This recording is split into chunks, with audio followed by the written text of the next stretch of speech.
Imagine being summoned to another world as a hero and mocked when given a skill no one has ever heard of. So you choose to live out your days in peace, but your online grocery skill is more capable than it seems, naturally drawing unwanted attention from the strongest beings that roam and govern this new world. Our story opens with our MC Mukura Tsushi along with 3 other students being summoned before a princess, only to have their skills appraised by hooded figures. Kaido Saito is appraised to be a holy sword wielder, whilst Kanon Uno and Ryo Yoshida possess sacred magic along with multiple elemental affinities. The princess begs the heroes to save their kingdom of Raijseeger, but as the hooded figure scans Muta's stats, he's revealed to be a 27-year-old salaryman with the skill Online Grocery. Immediately, Mukuda hears that his unique skill has never been heard of before, ostracized as it seems the 3 other heroes are far more overpowered than himself. With everyone brought before the kingdom's king, they all learn about the Demon King invading the Raijseeger kingdom, prompting the king himself to ask for the heroes' help, and in exchange they'll be sent home once their duty is done. Heroically, Kaito, Uno, and Yoshida all agree to help the king, but Mukuda realizes something is sketchy about this whole situation, choosing to speak up as he asks to be pardoned. That way he can live a peaceful life away from this drama. Surprisingly, Mukuda is allowed to leave, handed 20 gold coins, but Mukuda is unsure about the worth of said coins. Passing through town, Mukuda garners strange looks from the town's folks, choosing to purchase a change of clothes only to pay others for information he is searching for. Mukuda chooses to stop by a grocery store to pick up some food, only to pick out a place to stay, slumping into his bed as he is grateful he chose a more peaceful life. Mukuda points out how the royals were carrying such luxurious items, showing signs of greed. But before Mukuda makes plans to leave the country, he calls for his status window to appear. Mukuda reads that he is level 1 and has the skill appraise and item box. A good turnout, as he doesn't need to carry around things. As for his online grocery skill, he's still unsure how it works. Fidgeting around for a bit, Mukuda ends up tapping on the skill, only to be frightened when an ordinary-looking grocery website pops out in front of him. Sifting through the items, Mukuda starts by adding water bottles to his cart, only to move on to some bread he can eat right away. When he goes to check out, he is asked to pay for his meal, choosing to pay with a silver coin, only to receive what he ordered magically via a cardboard box. Mukuda is impressed by such a skill, swiftly munching on his bread, as he reasons such a skill was unknown to the royals and could be used to sustain him and make a profit in this new world. Making his way out of town, Mukuda is advised to head to the town of Keels near the border of the kingdom, barely managing to hitch a ride with other travelers. During his journey, he makes some small talk with a traveling merchant, learning that the merchant plans to sell some soap in Keels, an item that is considered quite luxurious. Mukuda wonders why the merchant doesn't just store his luggage in his item box. But the merchant says the item box skill is quite rare, with only 1 in 1,000 having such a skill, whereas the appraisal skill itself is the rarest of them all, with only heroes being able to wield such skills.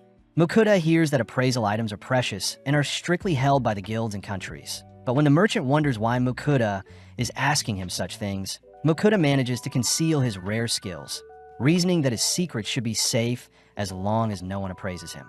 When a merchant hears that Mukuda is planning on staying in Keels permanently, the merchant says it's a good idea, seeing as trouble is brewing in Raijseeger and rumors say the kingdom's borders will be closed soon. Right on cue, Mukuda arrives at a stop only to learn that all travel services have been suspended. Visiting a tavern, Mukuda chats with some knights, surprised that the knights plan on shifting their jobs to monster hunting, seeing as a war starting would be less favorable for them. Visiting the town's guild, Mukuda greets the receptionist only to request for escorts to help guard him to the kingdom of Venan by foot. Seeing as such a request is quite taxing, the receptionist asks that Mukuda pay 8 gold coins for his job, but seeing as he has no other choice, Mukuda reluctantly pays up.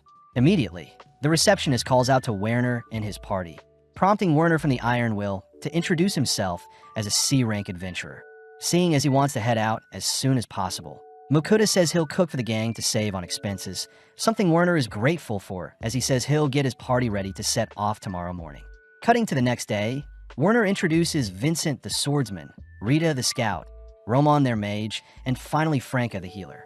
Starting on their journey, the gang remembered to take breaks in between, allowing Mukuda to show off his item box skill, where he retrieves a cooking stove and pot.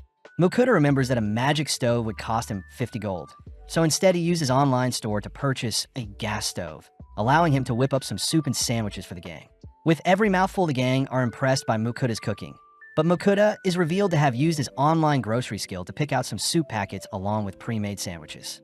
Seeing as his escort party is slowly warming up to him, they all agree to continue their journey. But with Rita as their front guard, she suddenly orders the gang to halt.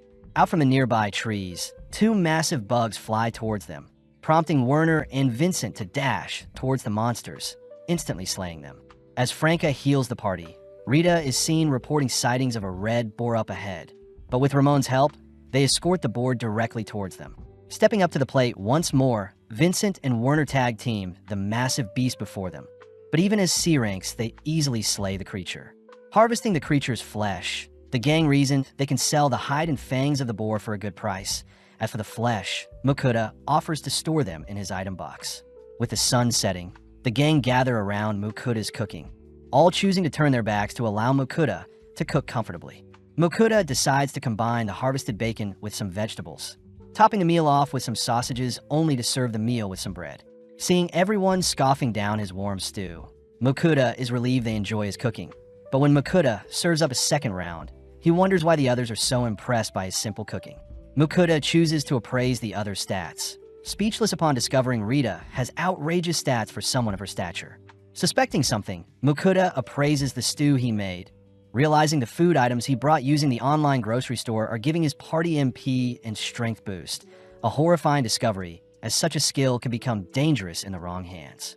Choosing to keep his discovery a secret, we pan out to see a mysterious creature stalking our party from the bushes. Continuing their journey the next day, they make substantial progress towards the Venan Kingdom, all reasoning that it'll be 2 to 3 days left until they'll part ways. But seeing as night has fallen, they all prioritize setting up camp. Heading off on his own, Mukuta takes out some of the harvest boar meat, first slicing them into pieces only to marinate them in some ginger sauce he purchased online. Next, Mukuta finally chops up some cabbage, only to retrieve his gas stove, beginning to fry the marinated pork, but the sheer smell of the pork draws in the attention of the onlookers. Serving up the ginger marinated pork alongside the cabbage, the gang are instantly blown away by the succulent flavors that fills their mouths with each bite. But as Mukuta goes into the logistics of his cooking, Werner begins to quiver, pointing out the monstrous creature that has snuck up on them. The creature demands to be fed, forcing Mukuta to feed it some of the marinated pork, but seeing as the monster's hunger is yet to be satiated, Mukuta rushes off to cook some more. Batch after batch, Mukuta hastily feeds the creature, finally able to satisfy its hunger only after he's exhausted his supplies. Having taken a liking to Mukuta, the monster agrees to form a contract with Mukuta, making it his familiar, and seeing as he doesn't have a choice, Mukuta reluctantly agrees, turning white when he hears the monster demand to be fed 3 times a day. The monster says they must be given a name, refusing to accept an ordinary name, but seeing as the monster is a Fenrir, Mukuta settles for Fel. Proceeding the next day, the gang gets some horrified looks, especially since Fel is nonchalantly trotting alongside them. Plus, in the past, a Fenrir destroyed the entire country. Werner says Fel is guaranteed to draw attention from Venan's higher-ups, but Mukuta panics, seeing as he doesn't want to draw attention to himself. As the gang set up for lunch, Mukuta realizes they're running low on the boar meat they harvested, demanding that Fel go hunt for more meat, seeing as Fel requested that every meal contain meat. Fel admits that's a reasonable request, immediately dashing off to hunt down some prey. But in the meantime, Mukuta is praised for managing to command around the powerful Fenrir. At that moment, Fel returns with the corpse of a rock bird, a B-rank monster that Werner admits even their party couldn't take out. With the gang helping to extract the bird's flesh, Mukuta retrieves some teriyaki sauce, choosing to fry up the bird meat alongside the sauce only to serve it alongside some onion soup. Mukuta chooses to serve his party first, choosing to spend the rest of the time cooking and feeding Fel, ultimately using up the entirety of the rockbird. Having finally made it to the border of Kingdom Venan, Mukuta notices the kingdom's knights rallying outside the border, realizing that it's due to Fel's presence. Werner offers to speak with the knights, heading first towards the border, only for the rest of the gang to follow suit, ultimately greeted by Edgar, the captain of the knights. Edgar demands to know what Fel's intentions of entering the kingdom are, but Fel simply utters that it is Mukuta's familiar and it has no reason to harm the kingdom of Venan. Seeing as Fel is quite tamed, Edgar permits the gang to cross their border, but gets intrigued seeing the legendary Fenrir listen to Mukuta so willingly. Entering the checking station, Makuta realizes he doesn't have a guild card, so he is forced to pay to enter. But regardless, Makuta is just relieved to have made it to his destination. Werner warns Makuta that the king will surely want to meet with Fel and Makuta. But Makuta reveals he won't be staying for long, as he plans to travel the world. Werner suggests that Makuta apply at the Adventurers or Merchant Guild to ensure he can cross into any country without needing to pay a tax like earlier. Makuta reasons that the Merchant Guild is best for him since he can sell the items he cooks for a profit. But the gang remind Makuta that the Adventurers Guild can help carve up the monsters Fel catches, and Makuta can still make a profit from the monster droppings. Seeing Makuta conflicted, the gang reveal that Makuta can apply to be both a merchant and adventurer, all heading towards the town's guild. But during the process, Makuta pays another tax to enter into the town. Out of nowhere, Makuta is greeted by Edmund, a servant of Margrave Lindell, swiftly inviting Makuta and Fel to meet his master. Makuta hesitates to accept, but Edmund is very persistent, forcing Fel to step in, declaring that it knows Edmund and his master are after its powers. Fel successfully scares away Edmund, leading Werner to explain that nobles are only after status and power. Plus, the Margraves won't have enough manpower to force Fel into submission. Fel mentions how the ancient dragon it fought 400 years ago was the only creature worthy of its time, but seeing as their escort job is finished, Werner asks for Makuta's signature to confirm they finished their task. Makuta realizes he can read and write, a feature of being a hero, but just like that, Makuta part ways with the others who are heading to the Adventurers Guild. Makuta and Fel choose to visit the Merchants Guild, entering the building only to draw the attention of everyone in the room. But regardless, Makuta greets the receptionist Michaela, asking to register as a merchant. Michaela gets to work explaining that the Merchants Guild isn't owned by any country and is composed of 5 ranks, with one's yearly fee, business type, and overall operation size determining said rank. Makuta says he plans on traveling and opening food stalls where he pleases, something that classifies Makuta into the lowest rank of iron. With Makuta finally registered and given his merchant's card, he confirms that the guild buys monster drops. But first, Makuta checks into his inn, showing off the stable Fel will have to stay in for the night. With it getting late, Makuta gets started on dinner, piling up some meat for Fel only to wonder how he can satisfy his craving for rice. Makuta chooses to invest in another stove to cook the rice, all whilst grilling the steaks in a separate pan, intentionally keeping them quite rare, just how Fel likes its meat. Topping the steak with some soy sauce, Fel instantly gobbles up the meat, demanding more, but Makuta chooses to switch out the sauces to see which combination Fel prefers. After feeding Fel, Makuta gets excited seeing as his rice is finally ready, carefully scooping out a bowl of rice only to top it with some steak and sauce, immediately devouring the meal.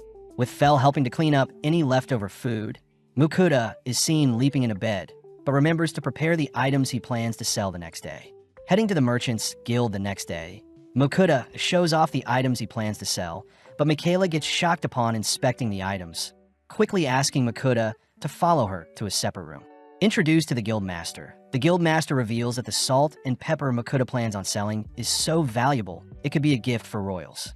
The Guildmaster asks to personally purchase the item, offering up 4 gold coins for the salt and 10 gold coins for the pepper, piquing Makuta's interest as he purchased the salt and pepper for a measly 5 copper coins, each from his online store.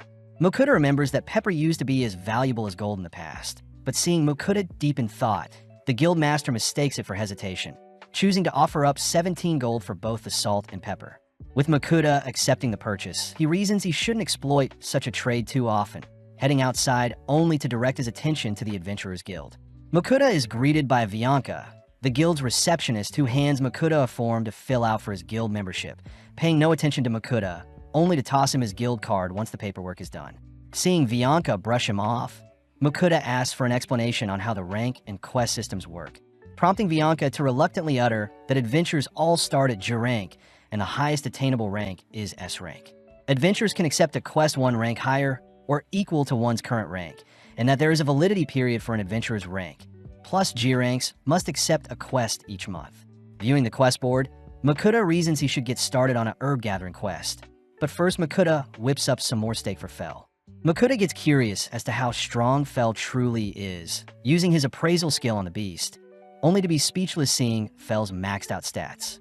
Waking up bright and early the next day, Makuta heads to wash his face, only to hear Fel growling at him, demanding to be fed a filling breakfast. Putting together a quick breakfast, Mukuta and Fel head out for their herb-gathering quest, reasoning that Mukuta himself should gather some herb whilst Fel hunts for their next meal. Fel suddenly detects monsters roaming nearby, swiftly casting a protective barrier to ensure its master's safety, only to part ways as Fel rushes to hunt down some monsters. Taking out the quest, Mukuta sees that he needs to gather Caillou and Maj grass, using his appraisal on a nearby field only to see that there is only weeds growing nearby. Heading a little deeper, Mukuta successfully hunts down both Caillou and Maj grass, reasoning he should take back some extra just to be safe. Seeing as his quest is already finished, Mukuta gets started on lunch, using his online store to purchase some beef, pork, meat sauce, and pasta. Mukuta first dices and sauté the onions, only to add the meats and sauce, but suddenly Fel returns with another rock bird. Fel mentions that it hunted other prey and left it nearby, but for now Mukuta focuses on boiling and salting the pasta, serving the pasta and the sauce only to top off the dish with some Parmesan cheese and parsley. Inspecting the dish, Fel is skeptical at the vine-looking dish, but with a single slurp, Fel begins to devour the spaghetti dish before him. Mukuta is glad he can still enjoy the foods he loved in his original world, suddenly bursting out laughing when he sees Fel is all dirty from shoving its face in the meat dish. Finally heading to inspect Fel's other prey, Mukuta scans the monster corpses, realizing that Fel has brought back a giant deer, black serpent, and murderous grizzly only to store them away in his item box.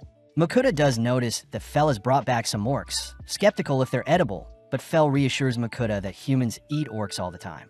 Seeing as everything is done, Fel offers to give Mukuta a ride back into town, instantly dashing through the forest and towards town, but Fel's sheer speed almost knocks out Mukuta.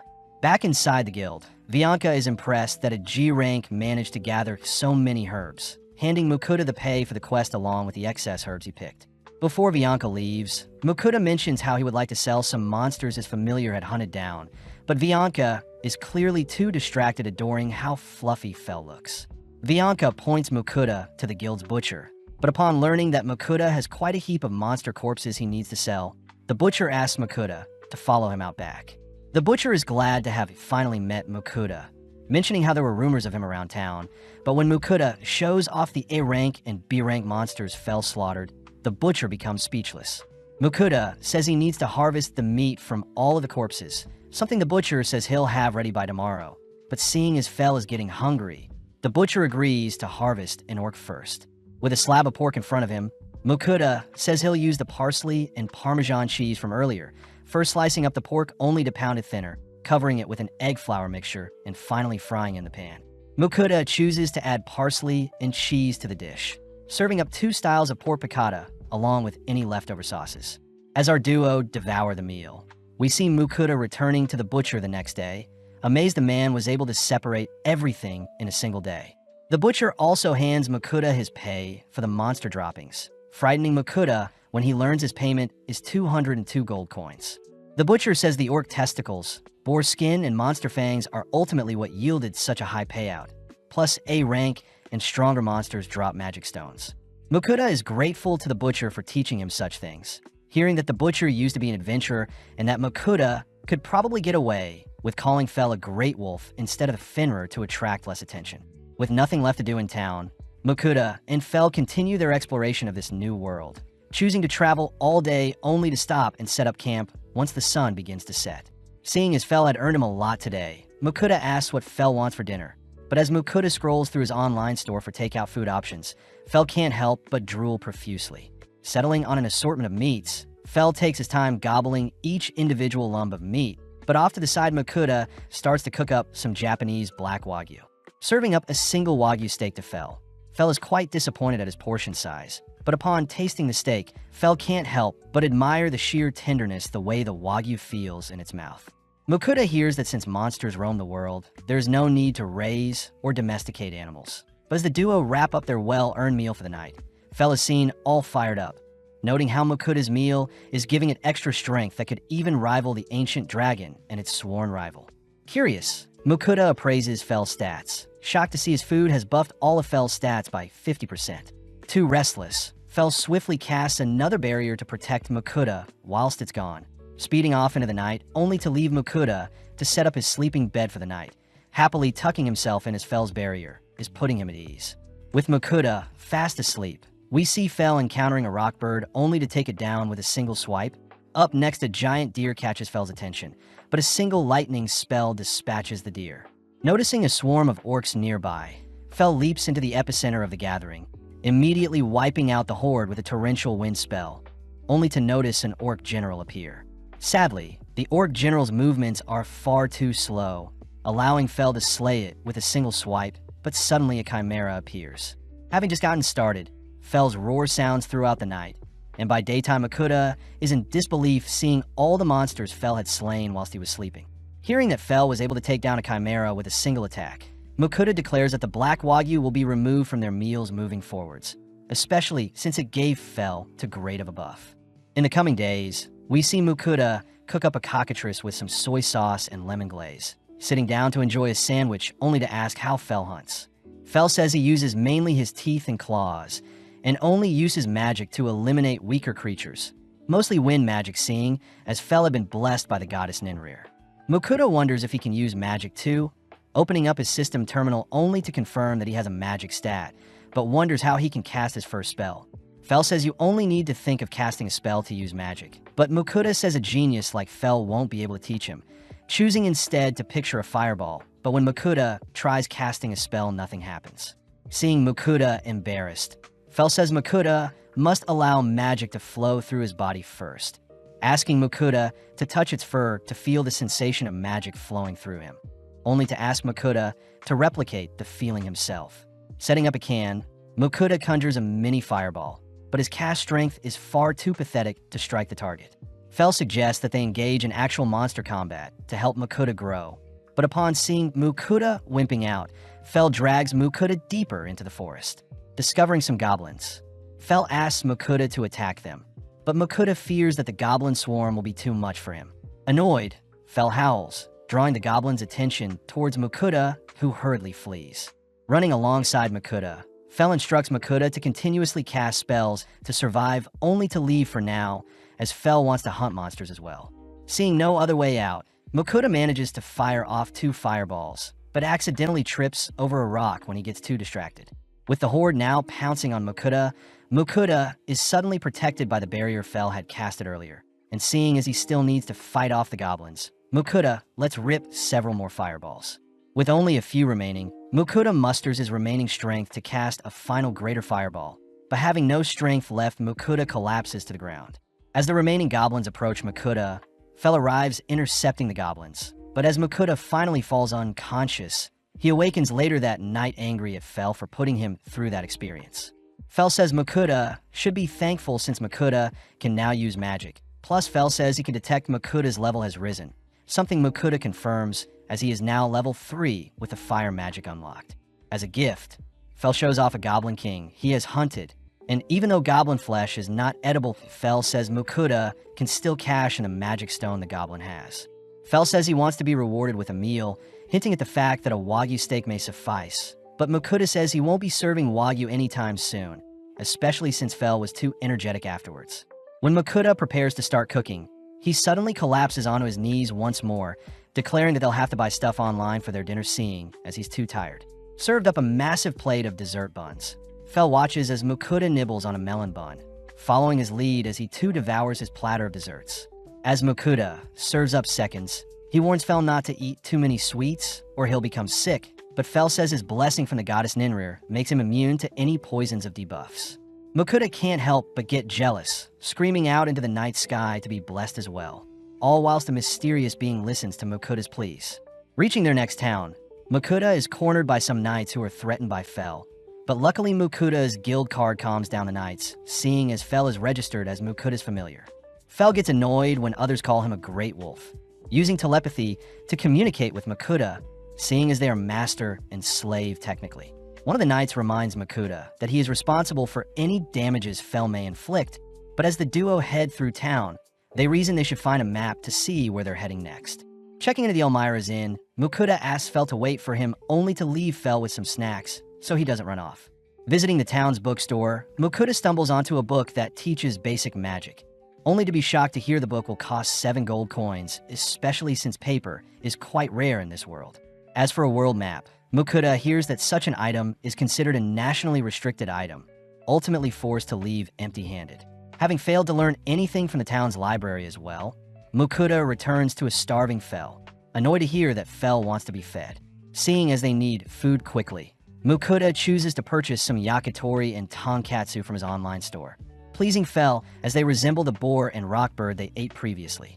Needing to eat himself, Mukuda ends up steaming some rice, only to enjoy it with some leftover pork cutlets and dipping sauce, all whilst Fel drools over the meal. Exploring town the next day, Mukuda stumbles into a bar only to approach some men to ask them a few questions. When the men refuse, Mukuda buys them a few drinks, cheering up the mood as they gladly invite Mukuda to sit down. Mukuda starts by uttering that he traveled from the kingdom of Ragester and it's his first time in the kingdom of Venin. But immediately, the men mention how the kingdom of Ragester has started several wars in an attempt to claim more land once the new king took over. Mukuda hears that the kingdom of Ermin and the kingdom of Leonhard in the east are safe places. Plus, there are dungeons for adventurers to explore. Mukuda is grateful for the information, but voices how upsetting it is he has yet to find a map. Coincidentally, the men before him reveal a map of their own, having obtained it from a fellow adventurer. The men offer to pass it down to Mukuda, seeing as they've already memorized it, even agreeing to sell it to Mukuda for a measly gold coin. Unable to pass up the opportunity, Mukuda agrees to buy the map. But as the men leave, the remaining people in the bar laugh at Mukuda, revealing that the map he bought could have easily been purchased at the guild for a single silver coin. Taking the hit and learning from the loss, Mukuda and Fel continue on feet eastwards to the country next to the sea, a location that should house sea serpents and krakens. In the realm of gods, we see Ninrir wondering why Fel had contracted with a human, continuing to monitor Fel and Mukuda. Back with our duo, we see Fel speeding past a forest, only to arrive near the sea. Fel says he's fiending for some seafood, nonchalantly approaching the body of water only to unleash a devastating lightning spell that slays countless fish. Fel says Mukuda is free to collect as many fish as he needs, and the remainder should return back to normal after their paralysis wears off. Getting to work, Mukuda starts off by collecting some violet trouts, only to encounter a bigger-looking king trout. But when Fel asks Mukuda to retrieve a purple-looking fish, Mukuda appraises it to be a poisonous lake fish. Mukuda instantly tosses the poisonous fish back into the water, reminding Fel that his human body won't be able to withstand poison, instead settling for the other fishes. Mukuda and Fel proceed to gather firewood only to start a fire with Mukuda's fire magic, followed by Mukuda buying flour, butter, and mushrooms. Next, Mukuda washes and guts the fishes, seasoning them with salt only to skewer and roast them over a fire. Moving on to the king trout, Mukuda begins filleting the fish, switching things up by wrapping up the king trout in some foil alongside some seasoning, placing this batch alongside the fire to cook. Finally, Mukuda moves on to the remainder of the fish, battering them only to grill them like normal. With 3 different fish dishes completed, the boys tuck into their dinner, prompting Mukuda to take out a can of beer to pair it with the fishy meal. With every bite of fish and sip of beer, Mukuda gets lost in the endless flavors in his mouth. But suddenly Fel cries for more fish, forcing Mukuda back onto his feet as he continues to fry up some more fish.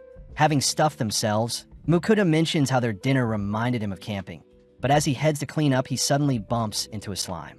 Fel reasons that they shouldn't worry about an insignificant creature like a slime ruining their night. And when Mukuda pokes at the slime, he can't help but adore it. Checking its stats, Mukuda confirms that the slime was born 3 days ago and has very low stats. But when Mukuda sees that the slime is hungry, he feels bad since there is no food left. Surprisingly, the slime hops over to the rubbish that is piled up, slowly dissolving the rubbish Mukuda was supposed to clean up, but Mukuda steps in when it begins to dissolve his cooking utensils. In mere moments, the slime had helped Mukuda clean up any trash left over, earning some praise from Mukuda as he gives the slime a tight hug. Fel reveals that the affection Mukuda just showed the slime created a contract with it, and now the slime is Mukuda's familiar, something Mukuda confirms when he checks his status window. With a new companion added, Mukuda gives the slime the name of Sway, cutting to a few days later where Mukuda is training his earth magic, having discovered recently he had an affinity for it. Seeing Mukuda's slow progression, Fel offers to find more monsters to challenge Mukuda's growth, but Mukuda blatantly refuses, instead sitting down for a break alongside Sway. Mukuda notes how big Sway has grown, having progressed from level 1 to 8 in 3 days. Strange since Sui has only been eating the trash that's been piling up. Seeing as everyone is getting hungry, Mukuda quickly whips together some miso stir-fried orc meat atop some rice and lettuce, something Fel instantly gobbles up. Mukuda had made extra, so Sui could eat with them, all three sitting down to appreciate the salty and tender dish. As Fel and Sui dust off their plates, they both ask for seconds, only to cut to later that night where our trio are stuffed. Checking Sui's stats, Mukuda confirms that his cooked meals give temporary buffs, adoring Sui as it helps clean off the dirty dishes and bowls left over from his cooking, reminding Mukuda that they should celebrate Sui's first meal. Mukuda chooses to prepare some red bean buns and hot tea for everyone, a food that makes Fel crave desserts more and is an item that makes Sui hop around gleefully. The next day, Fel is seen staring off into the distance, only to wake Mukuda up as they need to discuss something serious. Fel reveals that Ninrir had sent him a divine message last night, uttering that Ninrir is willing to bless Mukuda if he offers up a payment of sweets every week. Although Mukuda is confused, Fel continues by stating that the blessing Mukuda will receive is a minor blessing that can still grant immunity to most illnesses, but instant death and powerful curses are still a threat. Luckily, such a blessing will boost Mukuda's magic capabilities, but Fel emphasizes that Mukuda needs to offer up sweets once every week, annoying Mukuda as it's obvious that Ninrir clearly just likes sweets. As Mukuda accepts such a deal, he wonders how he can send his offering to Ninrir, hearing that any item can be made into an altar as long as Mukuda means what he is praying for. The final thing Fel mentions is that the first offering must contain certain dessert breads, but seeing as there is no reason to refuse, Mukuda prepares the breads alongside some coffee. With his hands clasped, Mukuda offers up the food items to Ninrir, watching the food items vanish, and in exchange Mukuda receives a minor blessing from the goddess. Following Ninri, she is seen quivering, having finally received the dessert breads she had been watching our trio eat. With a single bite, Ninrir is overjoyed by the delectable treat, even flushing down the scrumptious treats with the coffee Mukuda sent only to continue to stuff her face with the other sweets. Getting back to training, Mukuda tries out one of his rock spells, amazed to see that Ninrir's blessing has improved his strength and control over his magic. Additionally, Sui has reached level 13, motivating Mukuda to work harder and get stronger. But after a few hours of training, Mukuda decides to refuel with some sweets. Combining some chocolate with some coffee, Mukuda shares his meal with Sui, both awaiting Fel's return. After some more waiting, Fel finally returns, instantly sniffing out the chocolate Mukuda had snacked on whilst he was gone, forcing Mukuda to purchase some more chocolate to quench Fel's cravings. To make things worse, Ninrir telepathically orders for Mukuda to send her some chocolate as well, shyly uttering that she had already finished the sweets he sent her, so she needs some more. Reluctantly, Mukuda agrees, only for Fel to rush Mukuda onto his back, horrified to hear that Mukuda's training isn't going well, only to whisper under his breath that they'll need to visit a certain location after all. Arriving before a cave, Fel utters that it is actually a dungeon before them and Mukuda will need battle experience to train his new earth magic. Seeing Mukuda try to sneak away, Fel swiftly tosses Mukuda back towards the dungeon, reassuring Mukuda that the dungeon is only filled with weaklings, but Mukuda says they're weak only to Fel. Fel reminds Mukuda that one day he won't be able to fully protect Mukuda, finally giving Mukuda the courage to tackle the dungeon. But first Mukuda declares he'll need to eat first. Ordering tons of takeout, Mukuda finally tells Fel about the stats boost his food grants, and since Mukuda can't tell what foods boost which stats, he simply begins to gorge on spread in front of him. Only tasting each food item, Mukuda hands the leftovers to Sui, who helps clean up any mess, whilst also leveling up from consuming non-food items. As Mukuda finishes up tasting the desserts, he comments on how full he is, and upon checking his stats, he confirms that everything is boosted by 20%. With Fel and Sui eating the leftovers, Mukuda sees that their stats went up as well, and with Fel casting his barrier on Mukuda, they finally enter the dungeon with Mukuda wielding a sword. As Mukuda slowly treks into the cave, he suddenly encounters a slime, wondering if he should slay it since Sui is present, but in an instant Sui spits out some acid, instantly slaying the opposing slime. Fel is impressed that Sui had learnt such a skill, all watching as Mukuda follows up with a stone bullet to attack an incoming slime, only for Sui to finish off a second approaching slime. Mukuda is freaked out hearing that the dungeon will absorb anything that dies in it, including the slime corpses before them. But as they venture deeper, Fel warns Makuta that horned rabbits are on the next floor. With the rabbits rushing Makuta, he aimlessly swings his sword around, only to move on the next floor where Makuta faces some goblins with his fire magic. Makuta does wonder why monsters are still attacking with Fel present, hearing that monsters in the dungeon attack anything that enters, suddenly running into kobolds on the next floor. At first, Makuta attempts to flee, but seeing no other escape, Makuta manages to unleash 2 earth projectiles that flatten the kobolds, amazing Makuta himself. Fel reminds Makuta to grow stronger whilst in the dungeon, all heading into the deepest floor of the dungeon. But horrifically, Makuta encounters hundreds of kobold guarding the last floor. When Makuta tries running away again, Fel stops him, allowing Sway to help this time with clearing the floor. Plus, Fel himself can always step in if things get hectic. Seeing Sway pumped up, Fel shoves the pair towards the enemy, alerting the kobolds to Makuta's presence as they all simultaneously lunge at Makuta. Luckily, Fel's barrier repels the attacking monsters, giving Sway the opening to slay several kobolds with its acid spit. Makuta rushes to join in, casting several stone bullets in tandem with Sway's acid spit to clear out the majority of the attackers. After a while, only 2 kobolds remain, both seemingly fleeing the scene, but out of nowhere their corpses are flung out of hiding, revealing the boss of the dungeon, the Kobold King. Fel says the king has appeared since his subordinates have been slain, but out of nowhere the king locks onto Makuta, forcing him to flee. With Makuta attempting to take down the creature with his stone bullets, he realizes that the projectiles simply deflect off the king's tough exterior, panicking as he can only flee from the king's axe swings. To make things worse, Fel mentions how his barrier won't completely protect Makuta, forcing Makuta to steal his resolve as he conjures a far greater stone bullet than the rest, managing to strike the king directly in the head. With the Kobold King's head recoiling, it suddenly recovers, opting to use its claws to attack Makuta, but before Makuta can retaliate, he suddenly feels dizzy, having exhausted his mana. Left wide open, Makuta is once again saved by Fel's barrier, realizing that Fel was lying to force Makuta to grow. With the Kobold King fixated on breaching Fel's barrier, Sway fires off a beam of acid, instantly disintegrating the creature. But before Makuta faints from fatigue, he notices Sway glowing. Back outside, Makuta awakens from his slumber, reassuring Sway that he's fine, but strangely enough, Sway can now communicate with him.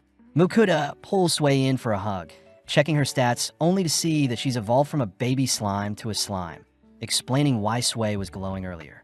To top things off, Sway is already level 7 after a level's reset. As for Makuta, he is officially level 7 with Earth Magic as a new skill, but sadly he is still weaker than Sway. Makuta hears that Fel left a while ago, but in the meantime Makuta wonders if Sway is a rare breed for a kind, but right on cue Fel returns. Makuta realizes Fel went out to hunt and eat since he got hungry. Still annoyed, Fel lied to him about his barrier breaking, but Makuta is grateful since Fel pushed him out of his comfort zone. Seeing as everyone is hungry, Makuta browses the online store to pick up some eggs, fish stock, soy sauce, and rice, only to begin cutting up some onions and rockbird. Next, Makuta simmers the ingredients in a broth base, only to top everything off with some eggs, adding the mixture to some rice to reveal a rice bowl. As our trio devour the well-earned meal, they choose to rest up afterwards, but Makuta suddenly bursts out laughing hearing Sway call Fel her uncle. Since Sway is only 14 days old and Fel is 1,000 years old, it makes sense, but feeling embarrassed, Fel roars, demanding to be addressed simply as Fel. Scared, Sway begins to shiver and cry, leaping into Makuta's arms as he teases Fel for being mean. Giving in, Fel permits only Sway to address him as uncle, exciting Sway as it seems they've all grown closer. Entering into a domain filled with orthros and griffins, Fel declares they'll be charging right through instead of going around to save on time. But Makuta says those monsters are considered boss-level threats. Fel reminds Makuta that he can't be defeated, first running through the Orthros territory, but within mere seconds our gang are swarmed by a pack of Orthros. Although most of the Orthros can recognize that Fel is stronger than them, a lone younger Orthros chooses to challenge Fel, prompting Makuta and Sway to run for cover. As the young Orthros rushes Fel simply waves his paw, shooting a burst of wind magic that shreds the attacker. Fel gives the other Orthros a chance to flee, all whilst Fel explains that technique he just used, but Makuta is too busy admiring how cute Sway is for wanting to learn Fel's technique. At night, the gang set up camp, but when Makuta heads to retrieve some water, he flinches at everything, fearing something may attack him. Fel says their earlier confrontation should have warned any attackers to stay away, and seeing as everyone is getting hungry, Mukuda heads to prepare the stoves. Mukuda asks Fel how much longer it'll take to arrive at their destination, shocked that they're only halfway and it'll probably take another 3 weeks to reach their end goal. Mukuda fears they'll run out of meat soon, choosing to retrieve some black serpent meat alongside a variety of other ingredients. Mukuda starts by trimming the flesh off the bone, only to dice up the serpent meat as if it were chicken. Mukuda then starts tossing the serpent meat with some seasoning and chili sauces, ultimately serving up some chili black serpent, relieved to see the serpent taste fine. With both Sway and Fel impatient, Mukuda rushes to feed his starving familiars, suddenly realizing that there are only scraps left over, as Mukuda settle for a sandwich filled with the leftover chili serpent. The next day, the gang enter into Griffin territory, but make a pit stop when Fel detects some rare healing mushrooms nearby. When eaten, the mushrooms can heal wounds or broken bones, and seeing as there is quite a lot of mushrooms present, Mukuda starts collecting them while Sway devours some. After a while, Sway is seen glowing again, but although Sway seems fine, Mukuda checks her stats to make sure. Surprisingly, Sway has learnt the skill of healing potion creation. A feature Fel suspects is due to Sway eating healing mushrooms, as slimes tend to evolve based on what it eats. Mukuda praises Sway for learning such a useful skill, asking Sway to try it out only to watch Sway oozing out a strange liquid. As Mukuda catches the liquid in a bottle, he inspects the substance only to see it is a high-quality liquid that can heal things from impending death. With Sway showing off other types of healing potions it can create, Fel admits that he has never seen such an intelligent and skilled slime like Sway before, something Mukuda celebrates as he hit the jackpot with Sway. In the next 3 days, the gang finally encounter their first griffin, but as the creature flies towards the gang, it suddenly greets Fel with its head hung low. The griffin begs Fel to duel it, as it wants to become head of its pack, and seeing as the griffin is willing to give its life to prove itself, Fel accepts the duel. Off to the side, Mukuda asks that Fel not slay the griffin, but as the duel starts, the griffin leads with several slashes that Fel evades. Fel chooses to kick the griffin away, but the griffin simply sends out several feather projectiles, forcing Fel to dodge, all whilst creating a smoke screen in favor of the griffin. The griffin uses the smoke screen to dive in and out for attacks on Fel, but getting a little annoyed, Fel unleashes a tornado that clears the smoke, all whilst capturing the griffin in the eye of the storm. Mukuda screams for Fel to let the griffin live, forcing Fel to release the griffin from the tornado, but the griffin is too beaten up to move. Quickly, Mukuda and Sway heal the griffin with Sway's healing liquid, but seeing the griffin depressed, Mukuda points out that the griffin was able to land a hit onto Fel. Surprised it was able to harm the legendary Fenrir, the griffin roars, attracting its kind only to declare that it has become leader of its pack thanks to Fel. Before the griffin leads with its pack, it hands Mukuda one of its feathers, promising to not intervene with the gang moving forward. That night, Mukuda thanks Fel for clearing things up with the griffin, reasoning that he should use the rest of their meat to reward Fel. Mukuda opts to batter and season the remainder of their orc meat, deep frying it only to serve it beside some cabbage and sauce, a meal both Fel and Sway gladly devour. With Mukuda whipping up second for the gang, he is reminded by Fel to send offerings to Ninrir, cutting to a few days later where the gang have finally emerged from the forest. Mukuda celebrates a month and a half worth of traveling, checking the map to see that they're close to the kingdom of Leonhard, and seeing as they're basically out of meat, the gang sprint to search for any man-made roads.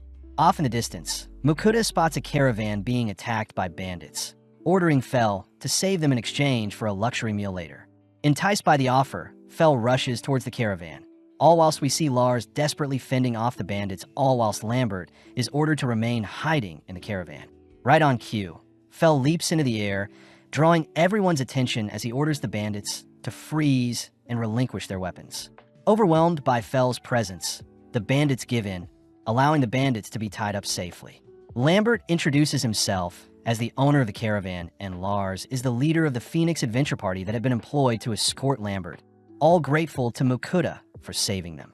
Lambert mentions how they're heading to the city of Carolina, the northwestern city in the kingdom of Leonhard, and seeing as it's convenient for them as well, Mukuda agrees to accompany everyone to the kingdom of Leonhard. Traveling all day, Mukuda ends up hearing rumors from the guards that Fel is either a great wolf or a Fenrir, and that the rumors spread fast due to letters being exchanged via a magic teleportation tool. Mukuda ends up feeling bad for Fel since most nobles want to tame and use Fel for their own benefit. And to make things worse, Mukuda himself has a rare item box, appraisal skill, and even the online grocery skill. All things that will cause a massive stir if leaked. That night, everyone decides to set up camp for the night, but Fel reminds Mukuda he promised to serve him a luxury meal, forcing our trio to separate from the main group as he prepares to cook up some meat for everyone. Mukuda reports that only meat scraps are left, but wanting to make the most of the remaining meat, Mukuda ends up dicing up and battering the remaining meat only to deep fry them. Mukuda also uses up the sauces to season them, pleasing Sway as she gobbles down the meal. As for Fel, he can't help but devour the meat before him. As Mukuda continues to serve batch after batch, the scent from his cooking ultimately reaches the other men, drawing them towards his mini hideout as he's forced to serve them food as well. Now with the men joining in, Mukuda works overtime to please everyone, unable to save any for himself. Grateful for the meal, Lars and his men promise to protect Mukuda whilst they rest, only to glare at the bandits ordering them to behave. When the bandits refuse to be quiet, Mukuda speaks up, reminding the bandits that Fel will rip them to shreds if they disrupt their beauty sleep. The next day, Mukuda finally arrives at Karelina, the 5th largest city in Leonhardt, a place where Lambert's family have been leather merchants for generations. Seeing as Lars is heading to the guild to report the bandits they captured, Mukuda promises to visit Lambert's store later, first accompanying Lars to the town's guild. Surprisingly, Mukuda learns that his G-rank license had been revoked since he hasn't accepted a quest for over a month, learning from Annette that most G-ranks try getting to F rank as soon as possible. That way he'll have a 3-month grace period between quests. Seeing as he won't make the same mistake twice, Mukuda asks to re-register his guild license, this time reporting that Sway is a new familiar he wants to register, but this only makes other adventurers mock him for taming a slime. Afterwards, Mukuda asks where he can submit the monsters he's collected, only for Lars to ask if he and his men can watch, curious as to what monsters Fel had slain. Seeing the massive monster pile, Lars and his men are speechless, but Mukuda continues to pile up the corpses, stopping just before he adds the Chimera corpse. Johan the Butcher is impressed to be given the chance to carve up so many corpses, but Mukuda asks if it's fine to have his monsters butcher in places other than the guild, but Johan advises against it since non-licensed butchers are sketchy. In mere moments, Johan perfectly extracts a portion of the red serpent's delicate skin, making Mukuda and Fel crave the taste of the serpent's meat. Lars suddenly realizes something, asking what meats were served to them last night, but upon hearing that Mukuda had served them A-rank and B-rank monsters, Lars and his men immediately apologize for stuffing themselves with such rare monster meat. Mukuda is surprised at first, but reassures the men it was fine, something Lars can't accept as he promises to assist Mukuda if anything arises in the future. Checking into the Griffin in that night, Mukuda reasons that he should reach F rank whilst he's in town, plus he needs the guild's butcher to help extract the meat for their adventures. Before Mukuda heads to sleep, Ninrir's voice reminds Mukuda to complete his weekly offerings, and seeing as there is a pudding and jelly sale in his online store, Mukuda offers up a variety of sweets to the goddess.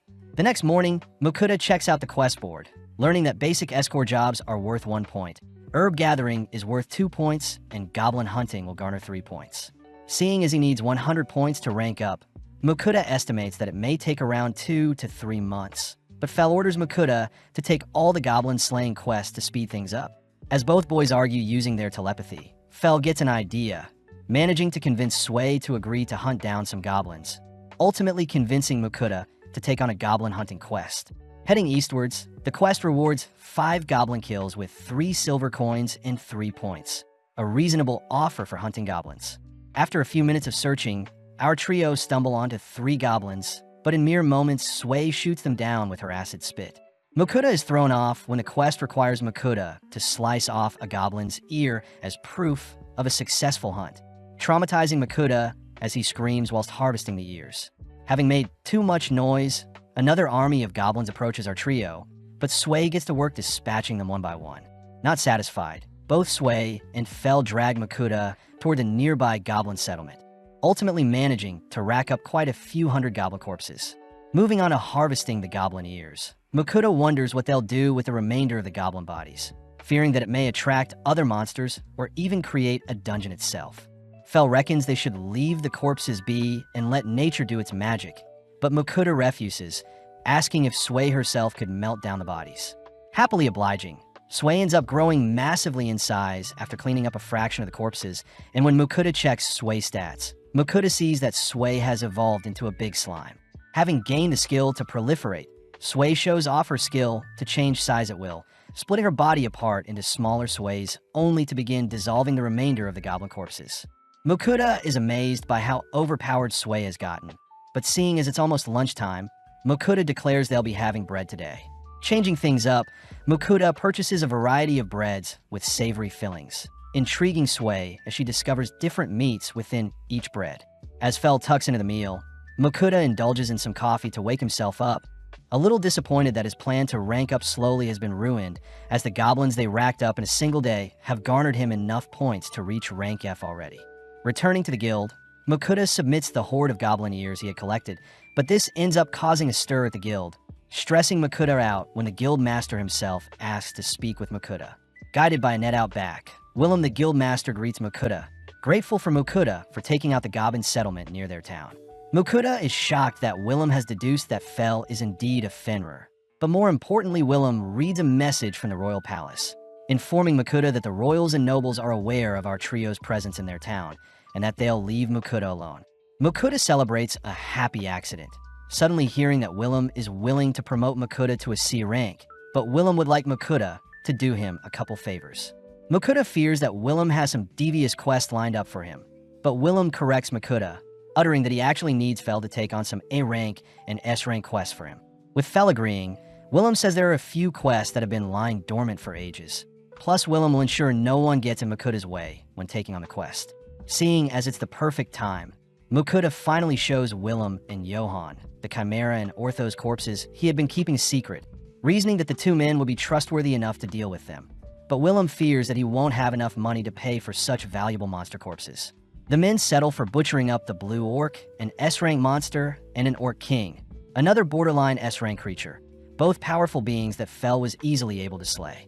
Sway gets motivated to hunt down powerful monsters just like Fel, all whilst Willem tells Mukuta to come back once Johan finishes butchering up the monsters. Plus, he'll give Mukuta his C-rank license tomorrow as well. That night, Mukuta reasons they should switch things up from the normal fried food, opting to cook a meal with vegetables. Mukuta first boils some rock bird, only to have Sway help him shred the bird, only to finish the first meal by adding some sauce to the bird and vegetables. Next, Mukuta gets started on frying a portion of the rock bird with some vegetables, ultimately serving up the dishes to Fel and Sway, all whilst indulging in a beer himself. Mukuta chooses to combine the dishes with bread, all dusting off the dishes as Mukuta voices how proud he is that Sway wasn't picky about what she was served. Noticing Fel cramped in his sleeping space, Mukuta offers to lay down a futon to help Fel sleep, only for everyone to finally head to bed.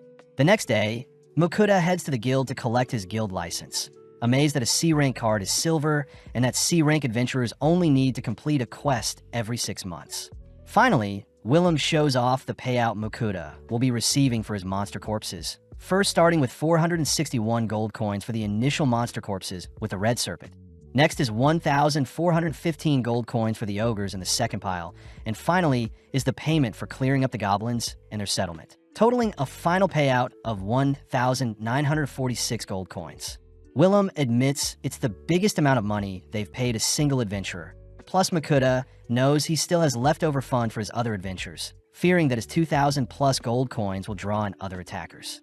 Willem does remind Mukuta that he still needs to take on 2 quests to keep up his end of the bargain, starting with hunting down a metal lizard along with a pack of bloody hornbulls.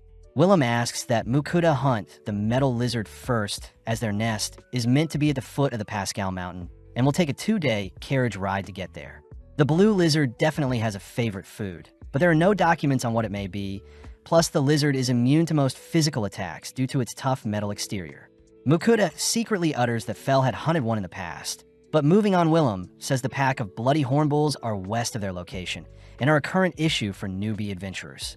Willem warns against the bull's dangerous pack size, but Fel can only think about all the beef they can eat, exciting the trio as the guild is willing to pay for half of the bulls they slay. Since they'll depart tomorrow, Mukuta heads to visit Lambert, asking to purchase a new bag. Lambert gladly shows Mukuta a few bags made from different animals at different price points. But Mukuta says Sway will be the final decider, seeing as she'll be carried around in it, surprised to see Sway pick out the cheapest bag made of leather. Browsing around the store, Mukuda takes note of a belt that can store his sword, but it costs 6 gold coins. Next, Mukuda spots a fancy coin purse for a single coin, only to be drawn to new boots as well. Lambert says Mukuda's total will be 11 gold coins, but seeing as Mukuda saved his life and fed them expensive food, Lambert is willing to give Mukuda the items for free. Before Mukuda departs, Lambert asks if Mukuda has any red serpent skin left, but Mukuda apologizes since he sold everything to the guild. As Mukuda promises to sell some of his monster droppings to Lambert next time, they part ways, only for Fel to request some snake for dinner. Seeing as they have a big day tomorrow, Mukuda agrees to fulfill Fel's wish, first battering up some chunks of serpent meat only to double deep fry them. Instantly, Fel and Sway swoop in and devour the meal. And seeing as they recently restocked on food, Mukuda is more than happy to feed them until they're stuffed. Once Fel and Sway are satisfied, Mukuda reasons he should fry up some extra and store them for later, ending the night with a beer to accompany his meal, all while Sway and Fel knock out for the night. Heading towards the mountain where the metal lizards reside the next day, Mukuda tries guiding Fel, but relying on his keen senses, Fel darts towards a cave having detected a lizard resting inside. Slowly descending the cave, the gang notices a metal lizard off in the distance, but it seems to be glowing. Mukuda appraises the lizard to be a mithril lizard, suspecting it mutated after devouring the nearby mithril ore, and seeing as there are no other lizards nearby, Fel will have to engage it. Fel explains that mithril is quite durable and highly resistant to magic, worrying Mukuda, but in an instant Fel's lightning spell fries the lizard, smirking as he reminds Mukuda that he is a legendary Fenrir. As Mukuda stores away the lizard's corpse, he reasons he should gather some mithril for himself, wondering if he could craft a blade or some armor. Fel gets annoyed, declaring that Mukuda won't need any mithril in his arsenal, as his barrier is stronger than mithril and his attacks are far more efficient than any mithril blade. And seeing as Fel is still energetic, they all rush to take on the bull quest. After a while of traveling, our trio stand before the horde of bulls, prompting Mukuda to wait atop a hill whilst Fel deals with the monsters. Surprisingly, Sway herself wants to hunt down monsters as well, quickly meeting up with Fel as they use the tall grass to their advantage, ultimately pouncing and massacring the nearby bulls. Mukuda is completely horrified at how strong his familiars are, but nonetheless gets started with collecting the bulls' corpses, grateful to Sway and Fel for helping with transferring them into his item box. For a quick lunch, the gang munch on some sandwiches stuffed with orc and rockbird, all whilst Mukuda flushes down the meal with some cola. Intrigued, Sway asks to taste the carbonated beverage, piquing Fel's interest as well, only for everyone to wrap up lunch. As the sun begins to set, Mukuda shows off the mithril lizard Fel has hunted, shocking Johan and Willem as the last sighting of a mithril lizard was 400 years ago, plus the discovery of a mithril vein is the 4th of its kind. Mukuda realizes how catastrophic his findings are, especially since the mithril lizard along with the discovery of the mithril vein will have to be reported to the city lord and the king, but luckily Mukuda will get paid around 5,000 gold for a job well done. Mukuda panics at the amount of money he'll be holding, but Willem says they need to gather the funds first, asking Mukuda to keep everything discussed a secret for now. To make things worse, Mukuda reveals they completed the bull's quest as well, wrapping up the day as they leave the guild, stressed about all the attention he'll get if people find out what Fel is capable of. Regardless, Mukuda chooses to treat the gang with their newly harvested beef, starting off by slicing up several steaks only to season and sear them carefully. Serving up the first round of steaks, the gang immediately shiver at the plump and savory beef steaks, prompting Mukuda to serve up another round, but this time alongside some garlic steak sauce. As our trio eat till their heart's content, Mukuda is seen doing the dishes, flattered by Fel, who says he will only eat things that Mukuda cooks him moving forward. Mukuda is grateful to Fel and Sway for making his life easy, but as he heads to bed that night, he quickly remembers to offer up some sweets to Ninrir, even adding a few extras since Ninri personally requested specific sweets. As Mukuda's offering is sent to Ninrir, a few other voices can suddenly be heard in his head, revealed to be Agni, Kisharl, and Rusalka, fellow goddesses that are jealous of the tasty treats Ninrir has been receiving. Ninrir says she is simply accepting offerings after blessing Mukuda, but when the other girls see that Ninrir had only given Mukuda a minor blessing, they offer to bless Mukuda in exchange for sweet offerings as well.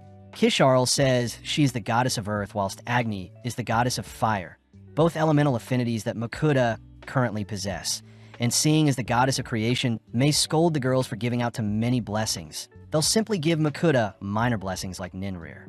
Mukuta secretly wonders if he could deny such offers, especially since it's never been heard of for someone to have more than one blessing. But having heard enough of Mukuta's whining, Agni and Kisharl both bless Mukuta regardless.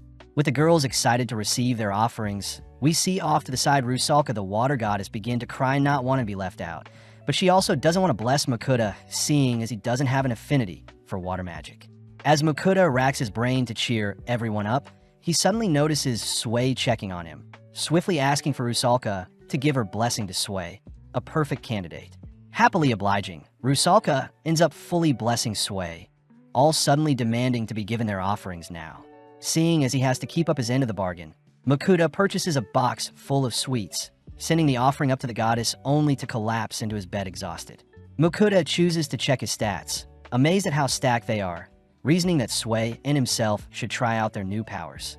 Heading into a forest the next day, Mukuta confirms that his fire and earth magic have been severely boosted, and it seems he isn't as fatigued after casting a decent amount of spells. Up next, Sway tries out her new powers, dazzling everyone when she manages to conjure a massive water ball on her first go, only to decimate a nearby tree.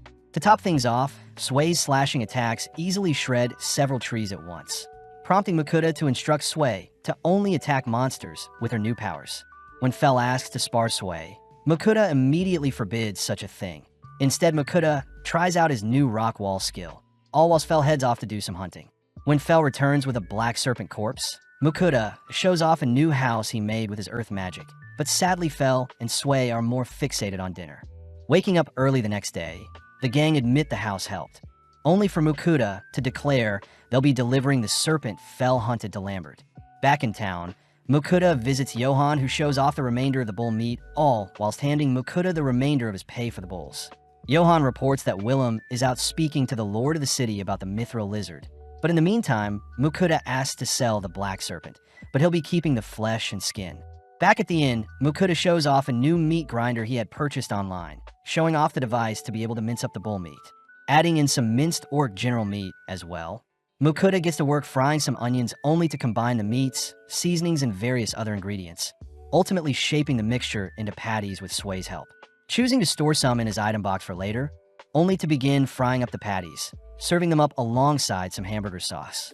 With a single bite, our trio stuffed their faces with the juicy patties, plus Mukuta reveals he had added cheese in some of the patties. Later that day, Mukuta is annoyed at the soap bar he's been given since it doesn't produce any bubbles, choosing to purchase some from his online stores along with other bathroom amenities. Mukuta reasons it should be a suitable gift as well when they visit Lambert, but to make things less suspicious, Mukuta transfers over the liquids into more bland containers. Off to the side, Sway enjoys soaking in water, making Mukuta crave taking a bath in this new world. That night, Mukuta presents the black serpent skin he obtained to Lambert, something Lambert swipes up for 50 gold. Moving on, Mukuta reveals he is also a merchant guild member, asking for Lambert's advice on the bathroom products he bought. At first glance, Lambert is impressed by the scent the soap is giving off, but as Mukuta mindlessly rambles on about the cleaning products he is presenting to Lambert, he suddenly stops himself, wondering if he said too much. Luckily, Lambert reveals that he had been looking for an anniversary gift to give his wife, and since his wife loves to take baths, Mukuta's items will be the perfect gift. Hearing that Lambert has a bathtub, Mukuta asks to see it for himself, amazed to see the finely crafted tub as Lambert reveals it cost a few hundred gold to create altogether. Seeing Mukuta fixated on his bathtub, Lambert says he'll introduce Mukuta to a shop that sells bath, prompting Mukuta to leave behind one of each amenity for Lambert to try out himself before he officially gifts them to his wife. The next day, Mukuta returns to see how Lambert likes the products, but surprisingly Lambert's wife, Marie, is present. Marie reveals that Lambert looks stunning and smelt amazing after bathing last night, and when Marie tried out the product herself, she immediately knew such products would be a hit. Since Mukuta doesn't have a store of his own, Marie and Lambert offered to help sell the bathroom amenities Mukuta gave to them, but Mukuta is quite hesitant. As Mukuta returns to the others, he reports that Lambert will be selling his bottled bathroom amenities moving forwards, and seeing as Willem seems to be back, Mukuta has Fel and Sway wait outside whilst he heads into the guild. Upon entering into Willem's office, Mukuta is dazzled by the stacks of gold Willem was able to fetch for the mithril lizard and mithril vein, totaling 5,800 gold coins. Before Makuta can think about the bathtub he can purchase with such a fortune, a net enters the room, reporting that a swarm of wyverns have attacked several low-ranking hunters near the Western Plains. Luckily, the hunters that were attacked have survived, but most of them are on the brink of death. Entering into the main room of the guild, Makuta notices multiple adventurers beaten up and bruised, and seeing as there aren't enough healing potions for everyone, Makuta offers up some of his high-quality healing potions. Upon applying them to the injured, the potions instantly cleanse and heal all wounds, giving Willem the chance to make an emergency announcement, asking for all C rank and above adventurers to slay the wyverns before they attack their town. As Willem's words rally together the surrounding adventurers, Fell's voice suddenly rings throughout the room, uttering that Fell himself will take out the wyverns. Willem admits that it would be much appreciated, promising to pay Makuta handsomely if Fell succeeds, but Fell only cares about devouring the wyvern flesh. Departing immediately, Fell escorts our gang through some grassy terrain, only to halt when they all spot wyverns circling them from above. Makuta appraises the wyverns to be creatures that hunt in packs and have poisonous stingers for their tails, but Fell is not one bit afraid, instead using the opportunity to teach Sway how to fight aerial monsters. With Makuta staying behind, Sway rides Fell in a battle, only for Fell to be forced to evade the wyverns diving towards them. Fell instructs Sway to target the wyvern's head or wings, but on her first go, Sway only manages to land a hit on a wyvern's wings, sending it plummeting from the skies. Fell still congratulates Sway for landing a hit on a wyvern, instantly decapitating the lone wyvern, only for Sway and Fell to lock onto the other wyverns swarming them. Although Makuta is far away, he still feels the impact from Fell and Sway's battle, but having gotten too distracted, a lone wyvern sneaks up on Makuta. As the wyvern attacks with its tail, Makuta is once again protected by Fell's barrier, but before the wyvern can attack Makuta again, Sway appears, absorbing and blowing the creature away. Right on cue, Fell monstrously appears behind the wyvern, instantly shredding the creature only to clean up the rest not too long after. Seeing as they've earned their lunch, Makuta heads to retrieve the leftover patties he had prepared earlier, declaring that he'll be frying the patties to create a different dish. With a light coating of breadcrumbs, Makuta presents a stack of crispy and juicy deep-fried patties, all enjoying their lunch under the gorgeous blue sky and luscious fields, all whilst Willem and the other guild members await our hero's return. As night falls, our trio finally return to the guild, reporting that all the wyverns have been eliminated. The adventurers in the guild immediately begin to celebrate, all whilst Willem utters that half of their adventurers would have been wiped out if it weren't for Fell. Funnily enough, Fell utters that they took so long because they had lunch afterwards. Makuta starts his report by declaring that they collected 13 wyverns in total, and that most of them are intact, so the guild can buy the corpses, but Makuta wants the wyvern's flesh. Willem says since the guild is low on funds, they'll butcher the wyverns and only purchase half of them, cutting to later that night where Makuta gets ready for bed. Realizing that he needs to offer up some sweets to the goddess, Makuta suddenly gets contacted by Agni, who demand her offerings, only for Ninrir to privately speak with Makuta asking for a larger portion than the others. Kishar, on the other hand, asks to try out the soap and shampoo Makuta show to Lambert, only for Rusalka to request similar meals to the ones Makuta makes for Fell and Sway.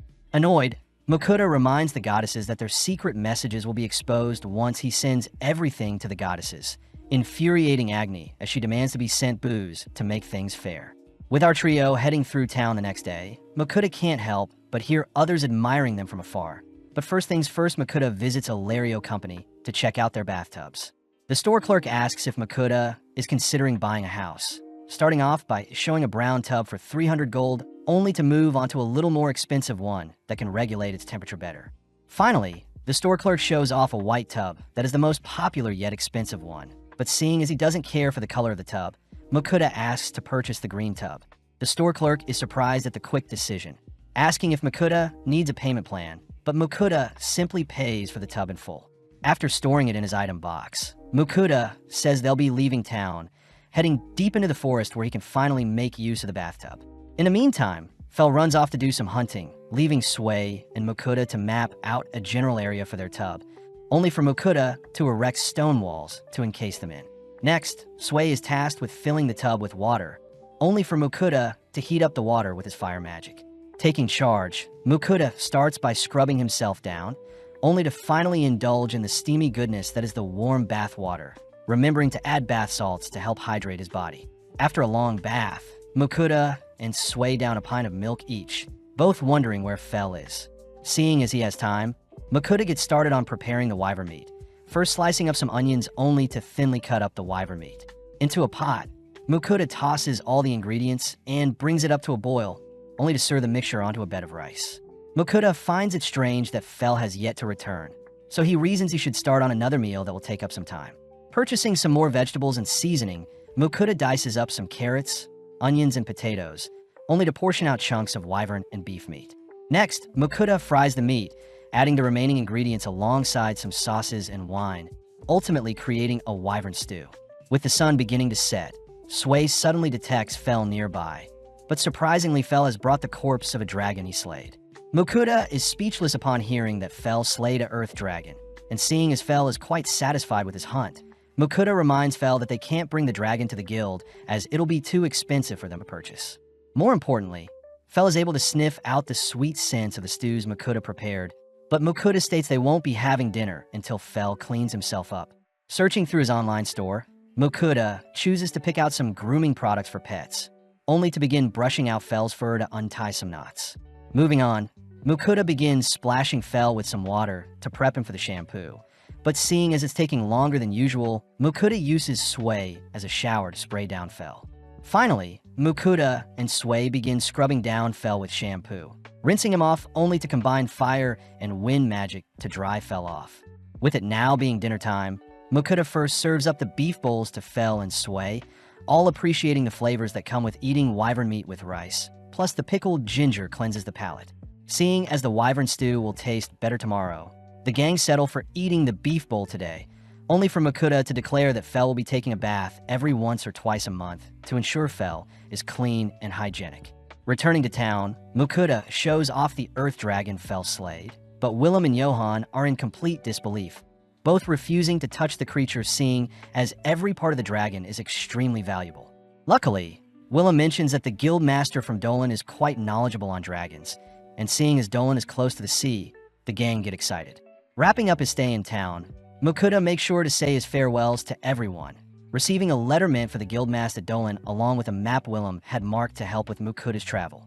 The season ends with our trio finally departing for Dolan, but the gang remember to set up camp that night and try the wyvern stew Mukuda had made the previous day, exciting Fel and Sway for what other meals Mukuda has in store for them. In a creepy-looking forest, we see Fel easily electrocuting several venomous tarantulas, but Sway is sad he didn't get to fight. Fel orders for Mukuda to make them a delicious meal since they've been traveling all day, but first things first, Mukuda stores the tarantulas in his item box, and upon checking up on his remaining meat supplies, he states they'll be having gyozas. With everyone excited, Mukuda first opens his online grocery skill and purchases some gyoza wrappers and seasoning, and with the supplies arriving, Mukuda gets to work prepping the ingredients only to combine them all together with the seasoning. Finally, Mukuda begins delicately wrapping each individual gyoza, and with Sway helping, Mukuda finishes his prep work only to move on to frying them. With a pan filled with gyozas, Mukuda makes sure to fry the puffy pastries with a flour water mixture, and by topping off the dish with some soy sauce, Mukuda proudly shows off his soy sauce gyoza dish. Within mere seconds, Fel gobbles down the plate, mesmerized by the intricate meat and sauces accompanying the crispy texture. And as both Sway and Fel devour Mukuda's cooking, we pan out to see a creature spying on them. After Mukuda has finished feeding Sway and Fel, Mukuda himself begins to dig in, but suddenly a small red dragon darts towards Mukuda only to cling onto his face. Immediately, Fel recognizes the creature to be a pixie dragon, a rare breed of small dragons. But funnily enough, the dragon seems to be fixated on Mukuda's gyozas. Upon feeding the creature a gyoza, Mukuda can't help but adore the creature gobbling down his cooking, and when Mukuda hands the creature the rest of his plate, Fel warns Mukuda that the small dragon is actually a powerful magical creature. When the dragon finishes up its meal, it immediately darts towards Mukuda's head only to emit a bright light, and before Mukuda knows that the dragon has become Mukuda's familiar. Strangely, Mukuda can now speak with the dragon, and with Sway excited by their new friend, both Fel and the dragon seem to get along quite well as they're curious as to what other foods Mukuda will whip up for them. Before the gang departs, the dragon reminds Mukuda to give it a name, and seeing how the dragon is quite small, Mukuda settles on the name Dora. Dora is immediately annoyed at the childlike name, especially since it's been alive for more than 100 years. But nothing can be done now, as Dora will be part of their party moving forward.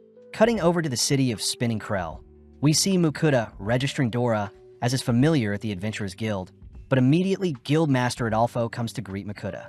Rodolfo is amazed at the pixie dragon Mukuta had tamed, giggling since someone he knows would have killed to see Dora, but needing Mukuta to complete a special mission. Rodolfo asks if Mukuta can investigate a nearby forest. Rodolfo says there have been lots of monsters in the nearby forest as of lately, and they must resolve the issue fast as the town tend to harvest the webbing from the insects in the forest for their goods. Plus, Dora reassures Mukuta that the spiders and centipedes they face will be no issue for him. As Mukuta and his party chat telepathically, Mukuta suddenly remembers the tarantulas they caught, and when he shows Rodolfo, Rodolfo is completely speechless, as the tarantulas would have normally taken an entire party to trim down before they reproduce. Thanking the gang, Rodolfo says the tarantula's shells and webbing are very expensive, but most importantly, Mukuta's familiars are intrigued to taste the monster's plump flesh. Curious as well, Mukuta agrees to sell off the tarantulas but asks for their meat to be left for them, leading the gang to stroll through town as the tarantulas are butchered. Stopping by a clothing store, Mukuta sees a fresh new shirt is worth a gold coin and 5 silver coins, an absurd price, but it makes sense for the material, especially since it's the best in town. Getting pumped up, Mukuta cries that he'll shop for some new things whilst he is in town, and after a long day of shopping, the gang return to the guild. Meeting up with Rodolfo, we see the legs of the tarantulas resembling some gorgeous crab legs, and with a single bite of the plum steamed meat, Mukuta becomes blown away by the succulent flavors. Getting an idea, Mukuta heads into the forest and whips up some fried rice, salad, an omelet, and some spring rolls with the meat, and with the gang celebrating Dora's admission into their party, they all begin to dig into the meal. Bite after bite, the refreshing and savory flavors all intermingle with each other, and before Mukuta forgets, he chooses to grill some of the tarantula legs, just like he would crab legs. Immediately, the others swarm Mukuta's grill, forcing Mukuta to share them.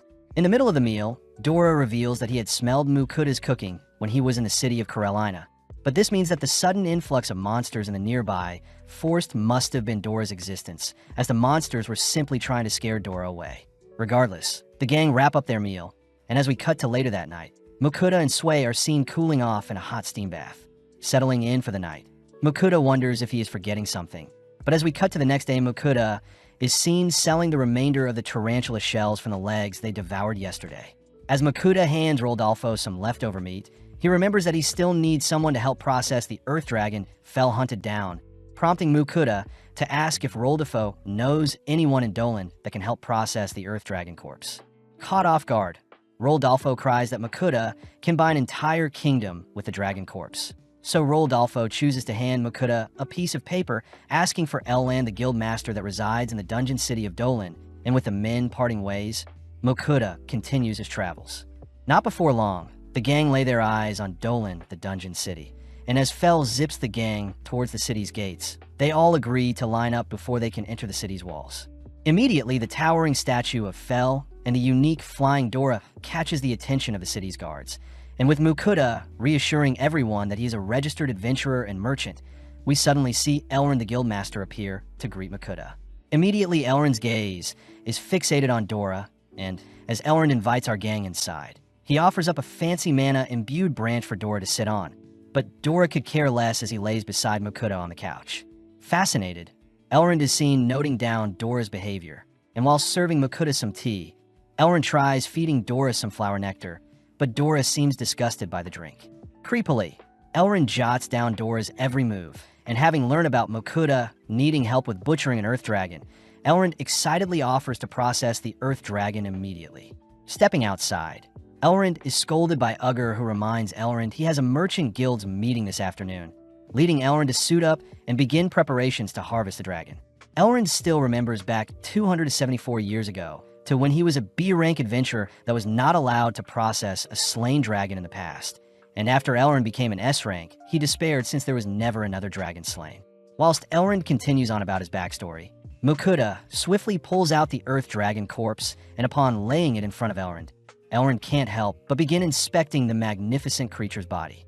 Whilst Elrond begins measuring each and every part of the earth dragon, he asks what Dora tends to eat, and upon hearing that Mukuta usually feeds his familiars meats and vegetables. Elrond can't help but be shocked. Elrond says normally Fenris eat meats while slimes eat anything. As for pixie dragons, they are meant to eat high mana foods, something Dora says he has never done before as he prefers meat.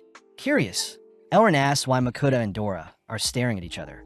But upon hearing that Makuta is telepathically communicating with Dora, Elrond cries that he must know how Makuta is doing this.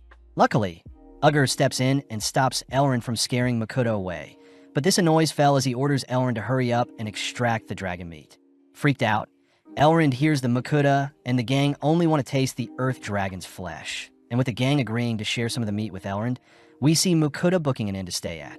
Outside, the entire gang seems exhausted as Elrond had spent most of their time together questioning them on the knowledge and encounters with other dragons, and seeing as they won't get to taste the Earth Dragon today, Makuta declares they'll stuff themselves with food from the online grocery. With Dora intrigued by the online store, we see Makuta opt for some marinated meat, plus he purchases an iron Genghis Khan pot.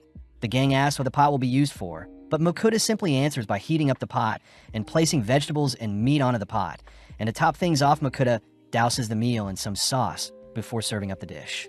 Having served up some lamb and mutton, the party digs and only to praise the dish's tender and rich textures, and as the gang stuff their faces, they ultimately ask for seconds. To wrap up the meal, Makuta unveils a box of sweets, and by unwrapping one of the sweets and feeding it to Sway, Sway immediately jumps at the delectable treats. As the gang spend the rest of the night sharing the desserts, we see Makuta exhausted the next day as his familiars were up all night. Greeting Ugger, Makuta asks how Elrond is doing, and funnily enough, Elrond announces that he had spent the entire night measuring and inspecting the Earth Dragon's body. Finally beginning to harvest the dragon, Elrond says he'll need to drain the blood from the creature, leading Elrond to take out a fancy blue knife made out of mithril. With perfect confidence, Elrond runs the blade along the dragon's thick exterior, but suddenly the blade snaps in two, a horrific sight as the mithril blade was the sharpest weapon the guild had. Realizing that they won't be able to eat the dragon, Fel can't help but slump to the floor, despairing at the situation.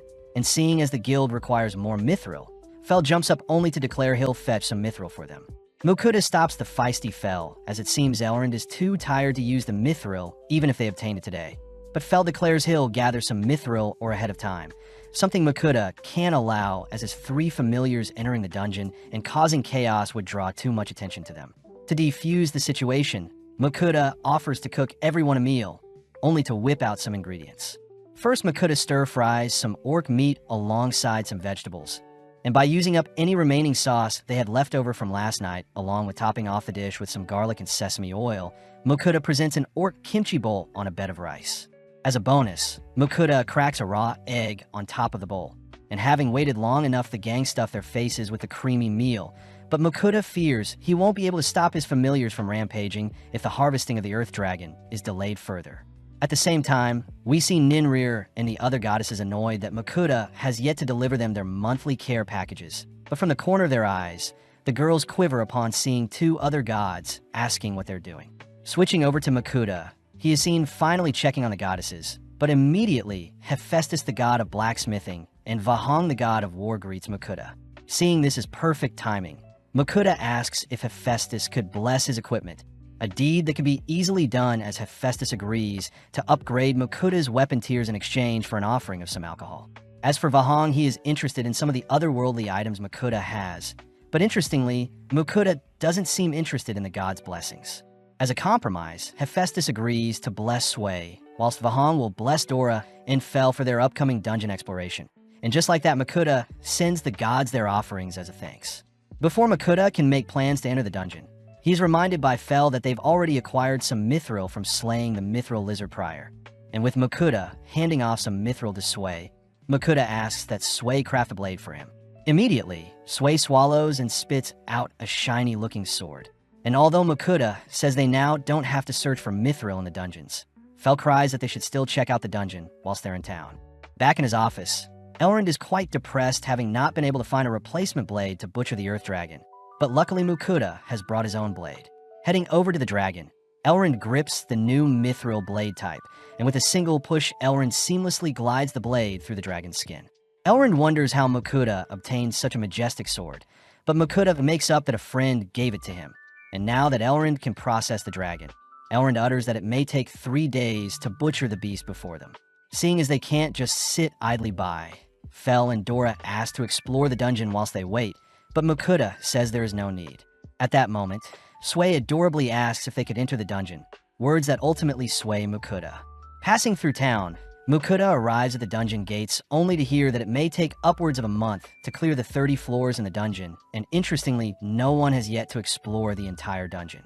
Mukuda realizes that he hasn't prepared enough food for a 1-month exploration, and with Mukuda preparing to back out, Fel telepathically asks what Mukuda is doing. Mukuda says they need to prepare actual food to fight efficiently, and with Mukuda's familiars agreeing, the gang choose to do some shopping first.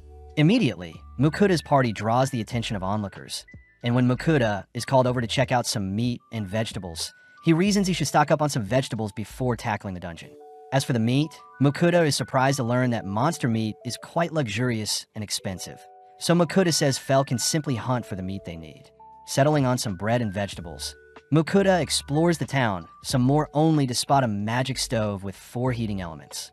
Fel wonders why they need such a big stove, but suddenly a store clerk appears allowing Mukuda to ask how strong the fire can burn.